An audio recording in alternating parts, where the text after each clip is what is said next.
Hello everyone, this is Aisha. Before starting this video, I would like to tell you my plan of making videos. So my videos will be in such manner. For example, I'm taking a topic pancreas, which is also my today's topic. So my first video will be on introduction and development of pancreas. Second video will be on histology of pancreas. Third will be on anatomy of pancreas. Fourth will be on physiology of pancreas. Fifth will be on pathophysiology and disorders of pancreas. And after all these, pancreas is done.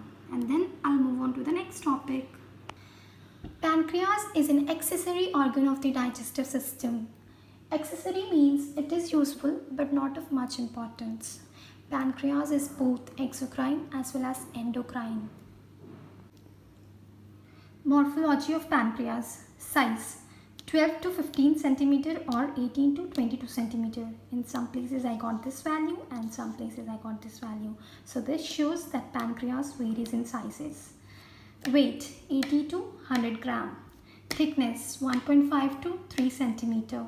Shape is J-shaped, being set obliquely across the posterior abdominal wall, or it is also called flat pear shaped. Location of pancreas. It is situated behind the stomach. With the exception of the tail, it is a retroperitoneal organ.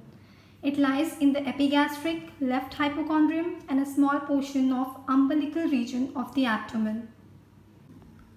Okay, so now I'll tell you about the pancreas. As you can see, this is pancreas. Nice colored diagram. Pancreas outer body is divided into 5 parts. Uncinate process, head, neck, body, tail. Uncinate is a Latin word which means hooked, bent. As you can see, this is bent, so this is uncinate process. Head, neck, body, tail. I have already colored them in different colors. Now tail is connected with spleen by a ligament named as linorenal ligament formed from the peritoneum. Here you can see duodenum. Here is gallbladder.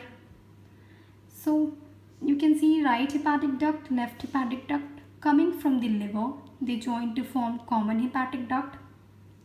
Cystic duct from the gallbladder comes and joins with the common hepatic duct to form common bile duct.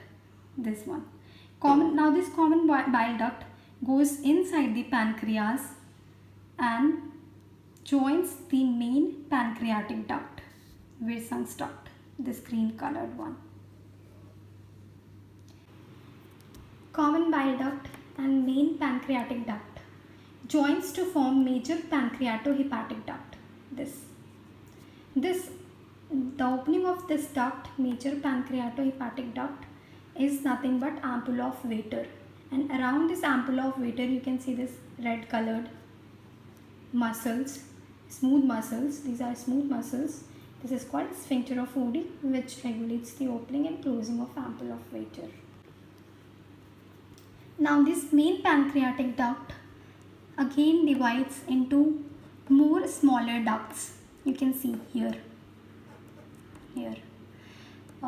This main pancreatic duct divides to form interlobar duct. You can see these blue colored ones, interlobar ducts. And this interlobar divides to form interlobular ducts, these red colors. This interlobular ducts divide to form intercalated ducts, these pink colored ones. Now these intercalated ducts extend till the center of acinar cells. They open into the acinar cells, the exocrine cells of the pancreas. These berry shaped structure. These are acinar cells, that is exocrine cells of the pancreas. Approx 1 million acinar cells pancreas has. These. Okay. As we know, pancreas has both types of cells, exocrine as well as endocrine. So the exocrine function is to secrete digestive enzymes such as amylase, protease, lipase for the digestion of food. And the endocrine function is to secrete insulin, glucagon for the maintenance of blood sugar level. Okay, now coming to the development part of pancreas. So the development starts in the 4th week of gestation. You can see here diagram. This is GI tract from the embryo, not complete GI tract as you can see. This is dorsal bud, this is ventral bud, this is hepatic bud which will form liver. Pancreas develops from 2 endodermal buds. These ventral bud, dorsal bud. These buds arise from the duodenal part of the foregut. Ventral bud forms head and uncinate process. Dorsal bud forms neck, body and tail. Now after the development starts, the duodenum rotates to right. As this rotates, the ventral bud also rotates, and after rotation, this looks like this. Ventral bud appears to be seen just below the dorsal bud, as you can see.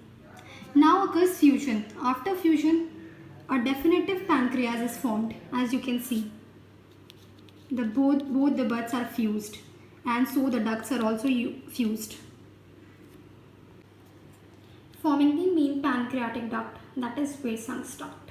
So by 8th to 10th week into development, pancreas starts secreting glucagon, insulin, pancreatic polypeptide, somatostatin, and we can also detect these hormones in fetal circulation. So this is all for this video. My next video will be on histology of pancreas. If you found it useful, please like and share my video, subscribe my channel, and also hit the bell icon for notifications. Thank you.